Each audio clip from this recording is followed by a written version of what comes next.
বাদ দিলে রোজাও। তাইলে আহলে কোরআন দাবিদার যারা, তারা আসলে আহলে শয়তান, কাফের সম্প্রদায়। এগুলোর নেতা আমার সাথে ডিবেট করছিল 2 বছর আগে, দেখিছেন? না কলি ক্যাঙ্কা করি হবি, দেখিছেন? কি খাওয়াইতে চাইছে ওটা তো দেখছেনি, ওইটা আর বললাম না।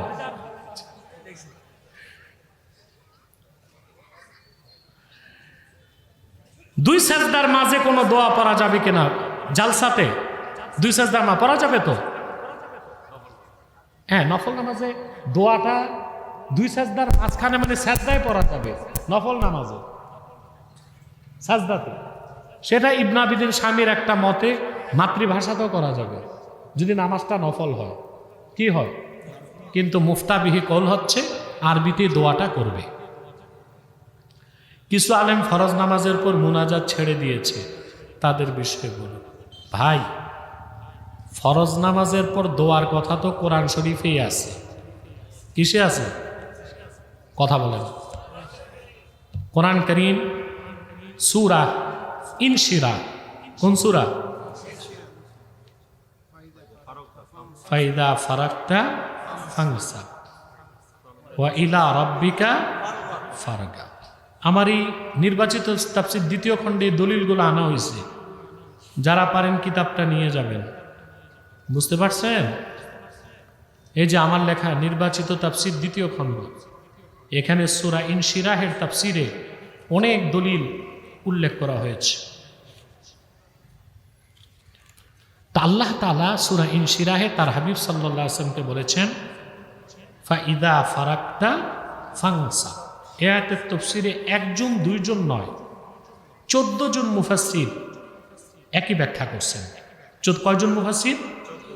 ইবনে আব্বাস, কাতাদা, দাহাক, মুকাতিল, সাহাবী এবং তাবিনদের মত হচ্ছে ফাইদা ফারাগতা মিনাস সালাতিল মাকতুবা ফানসাব ইলা রাব্বিকা ফিদ দুআ ওয়ারগাব ইলাইহি ফিল মাসআলাতি ইউতিকা।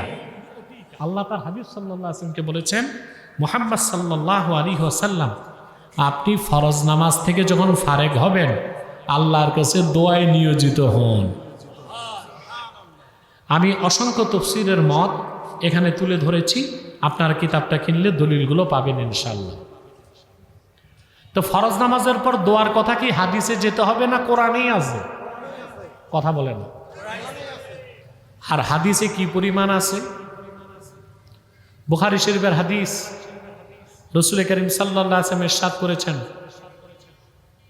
আল্লাহর হাবিব সাল্লাল্লাহু আলাইহি ওয়াসাল্লাম থেকে আম্মা জান আয়েশা বর্ণনা করছেন যে ফরজ নামাজের পর আমি শুনতাম আল্লাহর হাবিব সাল্লাল্লাহু আলাইহি ওয়াসাল্লাম পড়তেন আল্লাহুম্মা আনতাস সালাম ওয়া মিনকাস সালাম তাবারাকতা রাব্বানা ওয়া তাআলাইতা ইয়া যাল জালালি ওয়াল ইকরাম।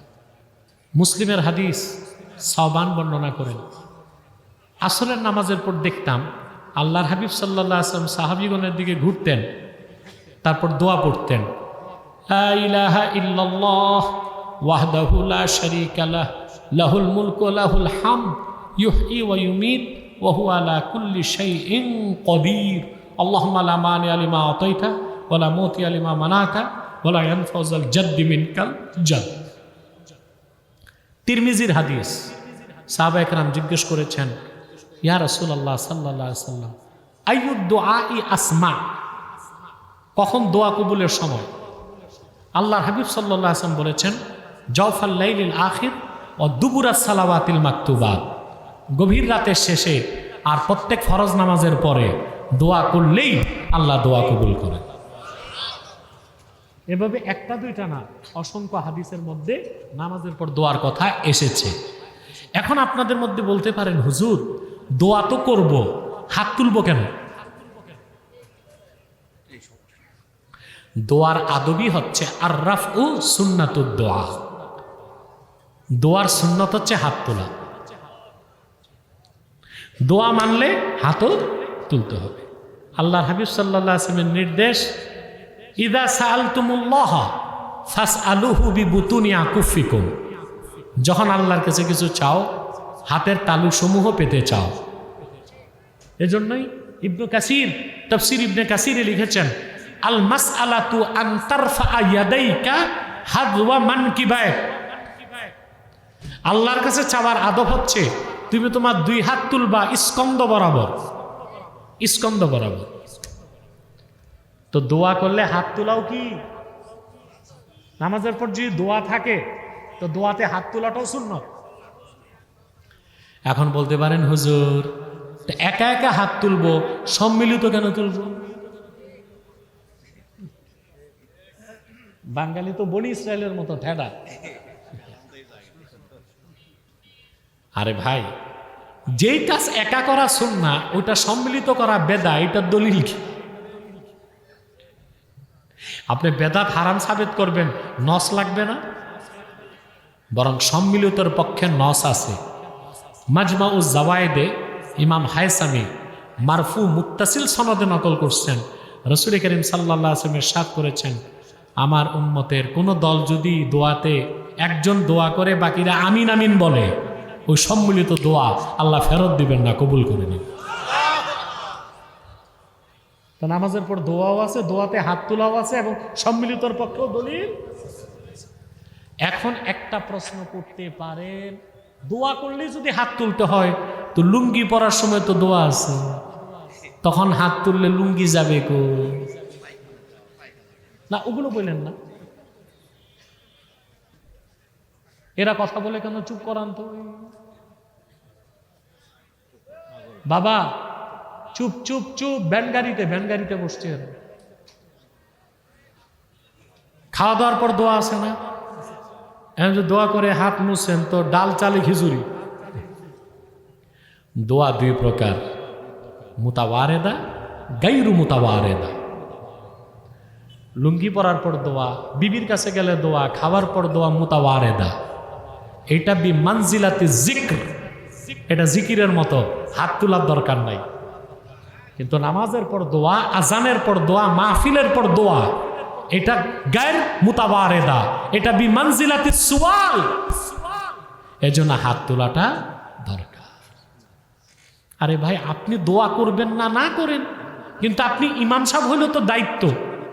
আপনি যদি দোয়াটা পরিচালনা না করেন তো মুসল্লিরা করবে কেমন করে? ঠিক না? আমরা ভাই আলেম ভাইদেরকে বলবো এগুলো নিয়ে দ্বন্দ্ব না করে ভাই এতে দালে চলেন। আপনি নামাজ পড়াবেন, অধিকাংশ মুসল্লি তো হাত তুলে দোয়া করে, তা আপনি করবেন। আপনি এটাই তো উচিত না?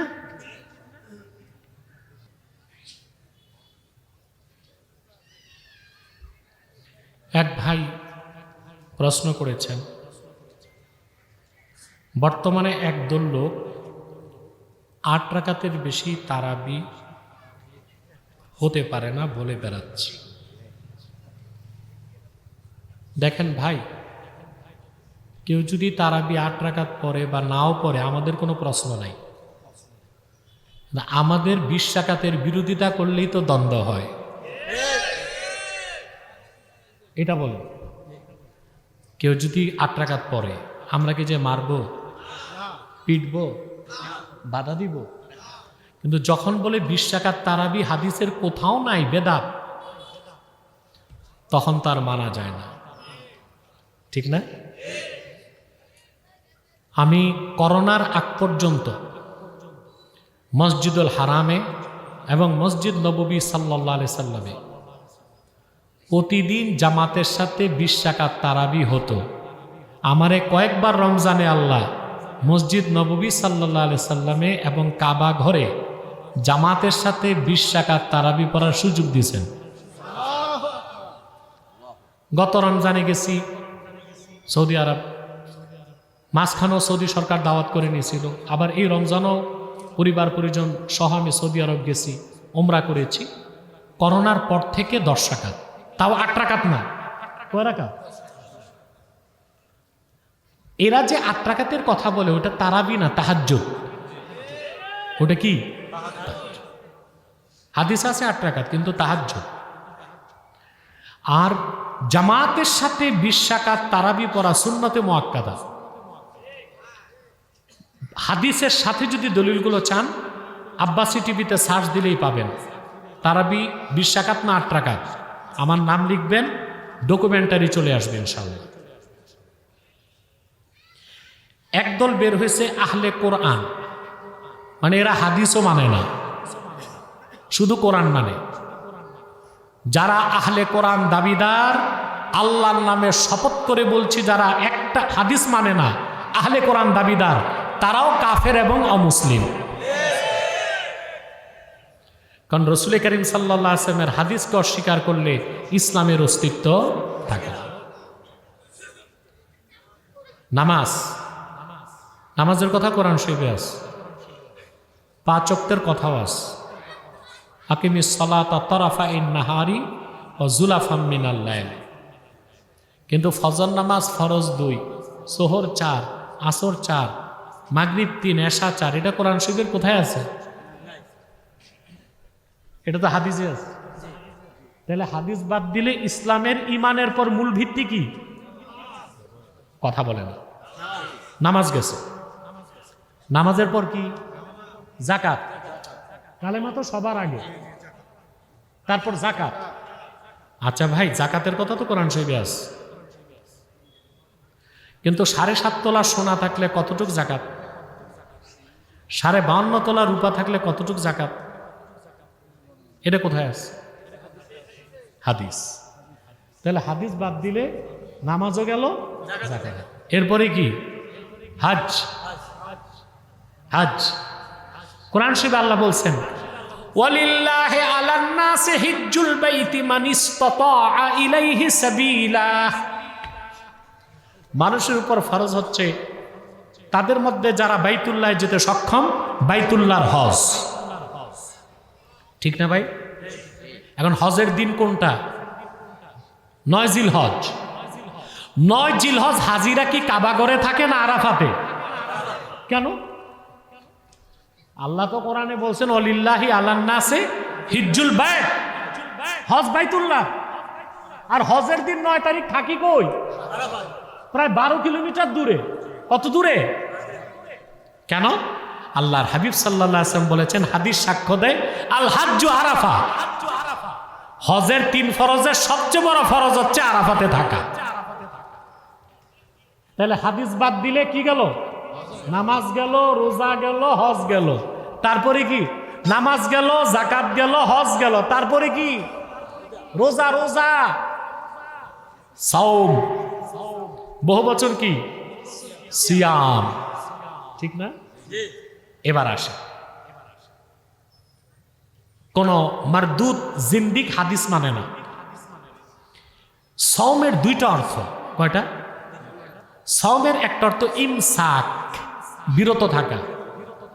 সাওমের আরেকটা অর্থ সুকুত, কথা না বলে চুপ থাকা। আল্লাহ সাওম 2টা অর্থই নিছেন। যেমন কুতিবা আলাইকুমুস সিয়ামু কামা কুতিবা আলাল্লাযীনা মিন ক্বাবলিকুম লাআল্লাকুম তাত্তাকুন। তোমাদের উপর সিয়ামকে ফরজ করা হয়েছে যেভাবে তোমাদের পূর্ববর্তী জাতিদের উপর সিয়ামকে ফরজ করা হয়েছিল। এই সিয়াম কি? সাওম হচ্ছে ইমসাক, অর্থাৎ ইমসাকুল বাতন আনিল আকলি ওয়াশ শুরবে ওয়াল ফারজ আনিশ শাহাওয়াত ক্বাবলা তুলুইশ শামসি ইলা গুরুবিহা।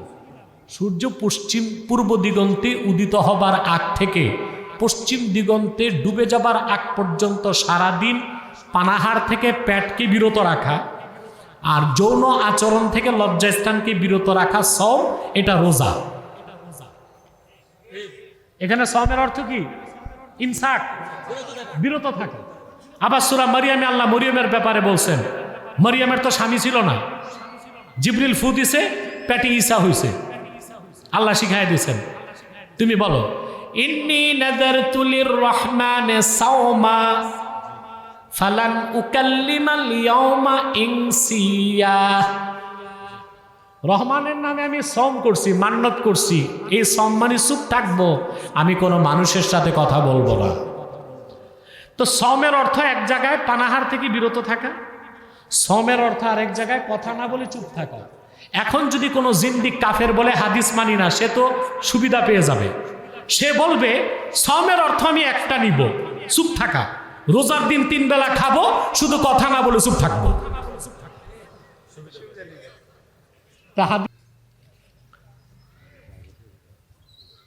লামাযহাব কারা, তাদের আকীদাগুলো জানতে চাই। দেখুন,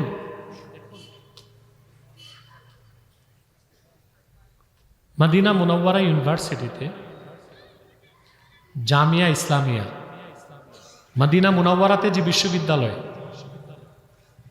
দুনিয়ার শ্রেষ্ঠ বিশ্ববিদ্যালয়, শ্রেষ্ঠ না সর্বশ্রেষ্ঠ, কি বলে? এবার মদিনা মুনাওয়ারাতে জামিয়া ইসলামিয়া মদিনা মুনাওয়ারার এক ছাত্র আমাকে বলল যে আমাদের শিক্ষক মানে আরবি, ক্লাসে এসে একদিন জিজ্ঞেস করছে, তোমরা কে কোন মাযহাব মানো? হানাফিরা দাঁড়াইছে, শাফিরা দাঁড়াইছে, মালিকিরা দাঁড়াইছে, হাম্বলিরাও দাঁড়াইছে, শিক্ষক নিজও হাম্বলি, ৩-৪ জন দাঁড়াইছে, কোনো মাযহাব মানে না।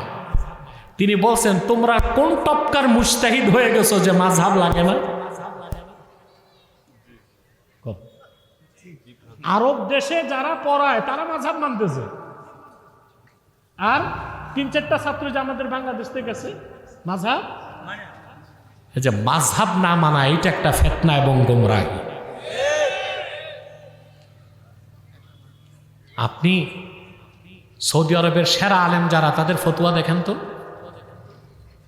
শেখ আব্দুর রহমান আল হুজাইফি, শেখ আব্দুর রহমান আল সুদাইসি, শেখ আল উসাইমিন, এমনকি আব্দুল্লাহ বিন বাজ, প্রত্যেক ফতুয়ায় ইমামদের মত নিছে। আবু হানিফা এটা বলছে, শাফি এটা বলছে, মালিক এটা বলছে, আহমদ বিন হাম্বল এটা বলছে। নির্দিষ্ট একটা মাযহাব মানে নাই, ইমামদের মত তো নিছে। তো তুমি কোন সলিমউদ্দিন?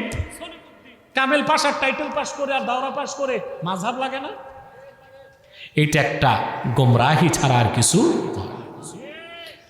আহলুস সুন্নাহ ওয়াল জামাতের মতে প্রতিষ্ঠিত 4টি মাযহাবের যে কোনো একটি মাযহাবের ব্যাখ্যা নেওয়া। আমরা ব্যক্তি আবু হানিফাকে মানি না, তার উসুল মানি, তার ফতোয়া মানি, তার ব্যাখ্যা মানি। এই ব্যাখ্যাটা নেওয়া ওয়াজিব। এটা কি? আপনাকে একটা ছোট উদাহরণ দেই। আপনারা যারা কওমি মাদ্রাসায় পড়েন, তা হাদিসের শুরুহাত করেন না? কথা বলেন। আরে ভাই, বুখারী শরীফ বুঝতে ফাথুল বারি পড়েন, উমদাতুল কারি, ইরশাদুস সারি, মেশকাত শরীফ পড়তে অন্তত মেরকাত। কথা বলেন। আলিয়া মাদ্রাসায় যারা, তারা গাইড পড়ে। তো তুমি কামেল পাস করতে যাইয়া সরাসরি কোরআন হাদিস বুঝলা না, গাইড লাগে। আর তুমি বাস্তব জীবনে মাসালা ইস্তেমবাদ করে ফেলবা গাইড ছাড়া, সম্ভব? আমরা কোরআন হাদিস বোঝার ক্ষেত্রে ফিকহে হানাফিয়াকে গাইড মানি, শাফিরা ফিকহে শাফিকে গাইড মানে, হাম্বলিরা ফিকহে হাম্বলিকে গাইড মানে, মালিকিরা ফিকহে মালিকিকে গাইড মানে। বুঝছেন? সুন্নি ও ওহাবিদের মধ্যে পার্থক্য সমূহ জানতে চাই। বাহ, আপনাদের মধ্যে খুব ঝগড়া সুন্নি আর ওহাবি নিয়ে, না? কিন্তু নিজেরাও জানেন না আসল ওহাবিকে আর আসল সুন্নিকে। আমাদের দেশে ঢালাও কওমি মাদ্রাসাকে ওহাবি বলা হয়, এটা একটা জুলুম। না, কওমি মাদ্রাসা কোত্থেকে? দেওবন্দ থেকে। দেওবন্দ কোত্থেকে? নূর মোহাম্মদ ঝানজানভি থেকে। নূর মোহাম্মদ ঝানজানভিকে তার পীর সৈয়দ আহমদ বেরেলি, সৈয়দ আহমদ বেরেলি রহমতুল্লাহর একজন খলিফা কারামত আলী জনপুরি রহমতুল্লাহ থেকে জনপুর, নূর মোহাম্মদ নেজানপুরি রহমতুল্লাহ থেকে সুফি ফতে আলী ওয়েসি, তার কাছ থেকে ফুরফুরা আবু বকর সিদ্দিক, এই ফুরফুরা, আর নূর মোহাম্মদ ঝানজানভি রহমতুল্লাহ থেকে দেওবন্দ, গোরা সৈয়দ আহমদ বেরেলি। অথবা সৈয়দ আহমদ বেরেলির মাসলাকের কেউ ওহাবি না, সব আহলে সুন্নাত আহলে হক। তো ওহাবি কারা? ইবনু আব্দুল ওহাব নজদির আকীদায় বিশ্বাসীরাই ওহাবি। এটার সাথে কোনো মাদ্রাসার সম্পর্ক কওমিরও নাই, আলিয়ারও নাই। ভার্সিটির ছাত্র যদি ইবনু আব্দুল ওহাব নজদির আকীদা নেয়, সে কি হবে? ওহাবি হবে। বুঝাইতে পারছি? এখন পার্থক্যগুলো কি? আহলুস সুন্নাহ ওয়াল জামাতের সাথে ওয়াহাবিদের আকীদার 15টা পার্থক্য। কয়েকটা আমি উদাহরণ দিচ্ছি। আহলুস সুন্নাহ ওয়াল জামাতের আকীদা, আল্লাহ তাআলা মুনাজ্জাহুম মিনাল জিসমে দেহ থেকে পবিত্র, অর্থাৎ সকল আকারের স্রষ্টা আল্লাহ নিরাকার। ওয়াহাবি আকীদায় বিশ্বাসীগণ বলেন আল্লাহর আকার আছে, আমাদের মতো চোখ আছে, হাত আছে, নাক আছে, কান আছে। আমরা বলি এটা একটা শিরকি আকীদা। কথা বুঝতে পারছেন? আহলুস সুন্নাহ ওয়াল জামাতের আকীদা ও বিশ্বাস আল্লাহর হাবিব মুহাম্মদ সাল্লাল্লাহু আলাইহি ওয়াসাল্লাম হায়াতুন নবী, তিনি ১৫০০ বছর আগে জান্নাতুল ফেরদাউস রওজা মুবারকে বিশ্রাম গ্রহণ করেছেন। উনি উম্মতের সালাম শোনেন, জবাবও দেন। সুবহানাল্লাহ। ওয়াহাবি আকীদায় বিশ্বাসীগণ এই আকীদাকে বিশ্বাস করে না।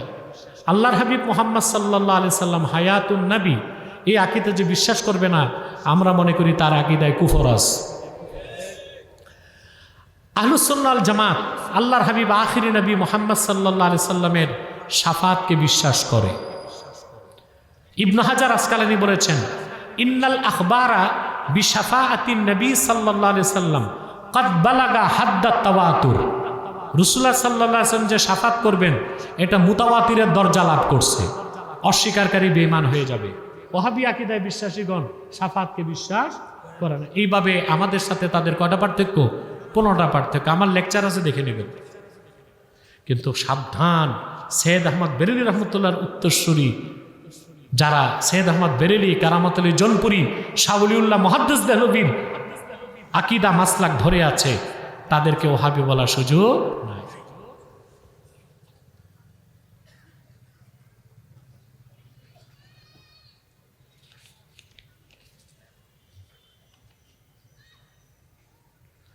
রমজান মাসে কবরের আযাব চলতে থাকে না, বন্ধ হয়, দলিল সহ উপস্থাপন করুন। রমজান মাসে মুমিনের কবরের আযাব বন্ধ থাকে, কাফের মুশরিকের আযাব অনন্তকালের জন্য চলতে থাকে।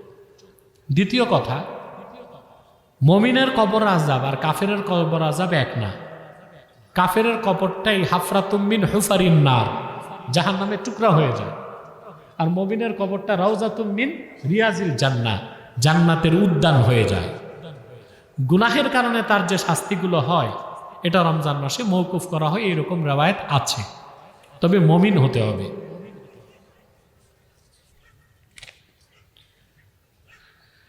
মিলাদ শরীফ ও কিয়াম সম্পর্কে পবিত্র কোরআন শরীফ ও হাদিস শরীফ থেকে কিছু দলিল পেশ করলে উপকৃত হব। ভাই, ঈসা মিলাদ অর্থ কি? জন্ম বৃত্তান্ত। তো ঈসা নবীর জন্ম বৃত্তান্ত সূরা মরিয়মে আসেনি? কথা বলে। তো ঈসা নবীর মিলাদ যদি কোরআন শরীফে থাকে, হযরত ইব্রাহিমেরটা থাকে, ইসহাকেরটা থেকে ইয়াহইয়া, জাকারিয়া, তাদের ঘটনায় আল্লাহ আলোচনা করছেন না? হ্যাঁ, কথা বলে না। জাকারিয়াকে আল্লাহ কি সুসংবাদ দিয়েছেন? ইয়াহইয়ার। কার সুসংবাদ? তো জন্ম বৃত্তান্ত আল্লাহ করছেন না? কোরআন শরীফে যদি ইয়াহইয়ার মিলাদ থাকে, ঈসার মিলাদ থাকে, মারিয়ামের মিলাদ থাকে, ইব্রাহিমের মিলাদ থাকে, কোরআন নাজিল হয়েছিল যার উপর, সেই নবীজি মুহাম্মদ সাল্লাল্লাহু আলাইহি ওয়াসাল্লামের মিলাদ কোরআনে থাকবে না, এটা কি পাগলও বিশ্বাস করবে? কথা আছে তো ভাই। রাসূল করিম সাল্লাল্লাহু আলাইহি ওয়াসাল্লামের আগমন, জন্ম বৃত্তান্ত সংক্রান্ত আয়াতগুলোই তো আল্লাহ রসুলের মিলাদ। লাকাদ জাআকুম রাসূলুম মিন আনফুসিকুম আজিজুন আলাইহি মা আনিতুম।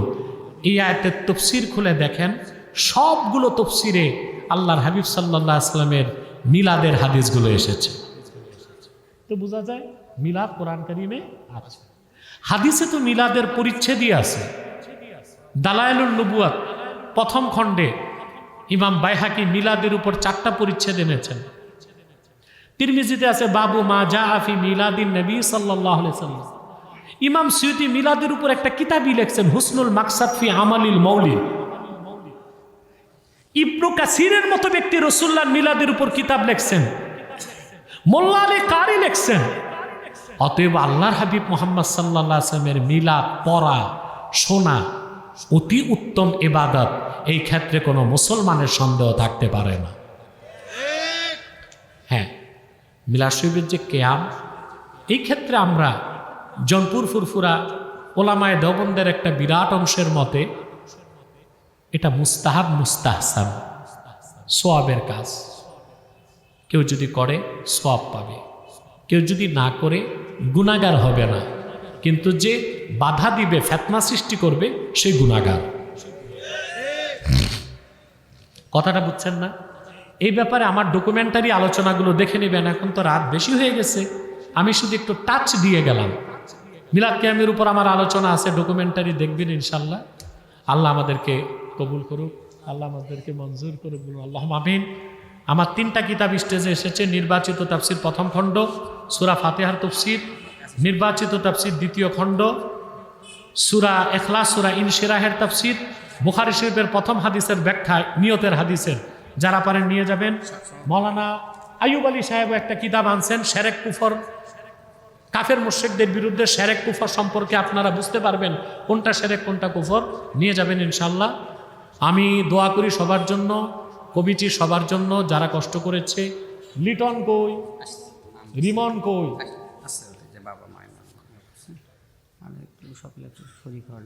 ঠিক আছে ইনশাআল্লাহ। আমার কাছে দোয়া চেয়েছে মরহুম লতিফুর রহমানের জন্য তার ছেলেরা, লিটন, রিমন, এবং দোয়া চেয়েছে তাদের মা, তাদের বোন ফাতেমাতুজ জোহরার জন্য। অসুস্থ ছিল, এখন সুস্থ। দোয়া করবেন আল্লাহ যেন তার মৃত্যু পর্যন্ত সুস্থ রাখেন। আর অনেকে দোয়া চেয়েছে, আমি ইনশাআল্লাহ দোয়া করি। আপনারা আসলে অনেক রাত হয়েছে, আমি কষ্ট দিতে চাই না, ব্যাগ যাচ্ছে, যে যা পারেন আমি মুনাজাতে হাত তুলবো, আপনারা ব্যাগে কিছু কিছু দিবেন, পারবেন না ইনশাআল্লাহ? আহারে, দেবার বেলায় গলা এত ছোট হয়ে গেছে, পারবেন না ইনশাআল্লাহ? পকেটে হাত দেন, হাত দেন, হাত দেন। ভাড়ার টাকা রেখে বাকিটা দিবেন, পকেটে হাত দেন। আপনার নিজের পকেটে, পাশের লোকের পকেটে না। ব্যাগ নিয়ে যাও। আসুন, স্বেচ্ছাসেবকরা যাচ্ছে, আমি তাদের জন্য দোয়া চাই। রফিক কই? মাহফিলটার জন্য আমার স্নেহের রফিক খুব কষ্ট করছে, ওর জন্য দোয়া করবেন। মাওলানা মুফতি, আমাদের এই এলাকার অত্যন্ত প্রসিদ্ধ মুফতি আজিজুল ইসলাম সাহেব এবং মাওলানা আইয়ুব আলী সাহেব এবং আরও যারা ওলামায়ে কেরাম আছে এবং রফিক, তাদের সকলকে আমার অনুরোধ, তাহরিকে খাতমে নবুয়ত বাংলাদেশের ব্যানারে আমি চাই এই মহাদেবপুর উপজেলা সবচেয়ে বেশি কাজ দেখাবে ইনশাআল্লাহ। আপনারা থাকবেন না সাথে? আল্লাহ কবুল করুক, মঞ্জুর করুক, বলুন আল্লাহ আমিন। নজরুল সাহেব দোয়া চেয়েছি, ওলামায়ে কেরাম মেহমানরা আছে, তাদের জন্য দোয়া করবেন, আল্লাহ কবুল করুক। আচ্ছা আচ্ছা আচ্ছা, আলহামদুলিল্লাহ। আচ্ছা আচ্ছা আচ্ছা, আলহামদুলিল্লাহ। আচ্ছা আচ্ছা, আলহামদুলিল্লাহ, ঠিক আছে, ঠিক আছে। রব্বানা যালামনা আনফুসানা ওয়া ইন লাম তাগফির লানা ওয়া তারহামনা লানাকুনান্না মিনাল খাসিরিন। আল্লাহ তাআলা, তাহরিকে খাতমে নবুয়ত বাংলাদেশ মহাদেবপুর উপজেলা শাখার উদ্যোগে আয়োজিত তাফসীরুল কোরআন মাহফিলে তোমার হাজার হাজার নেককার বান্দা, পর্দার আড়ালের মা বোন নিয়ে হাত তুলেছি। আল্লাহ, এতগুলো মানুষের মধ্যে যার দুটো হাত তোমার ভালো লাগে আল্লাহ, তার দুটো হাতের বিনিময়ে আমাদের জিন্দেগির সব গুনাহ তুমি মাফ করে দাও। হৃদয়ের গভীর থেকে দোয়া করি আল্লাহ, তোমার আখিরি নবী নূর নবীজি আমার মুহাম্মদ মুস্তাফা সাল্লাল্লাহু আলাইহি ওয়াসাল্লাম আজ থেকে ১৫০০ বছর আগে দুনিয়ার থেকে বিদায় নিয়েছেন। হায়াতুন নবী হিসেবে জান্নাতুল ফেরদাউস রওজা মুবারকে বিশ্রাম নিয়েছেন। আল্লাহ, জীবনে একবার তোমার আখিরি নবী নূর নবীজি আমার মুহাম্মদ মুস্তাফা সাল্লাল্লাহু আলাইহি ওয়াসাল্লামের জান্নাতুল ফেরদাউস রওজা মুবারকে উপস্থিত হয়ে গো আল্লাহ, তোমার হাবিবের নূরের কদমে দরুদ ও সালামের হাদিয়া দেবার আগে আল্লাহ তুমি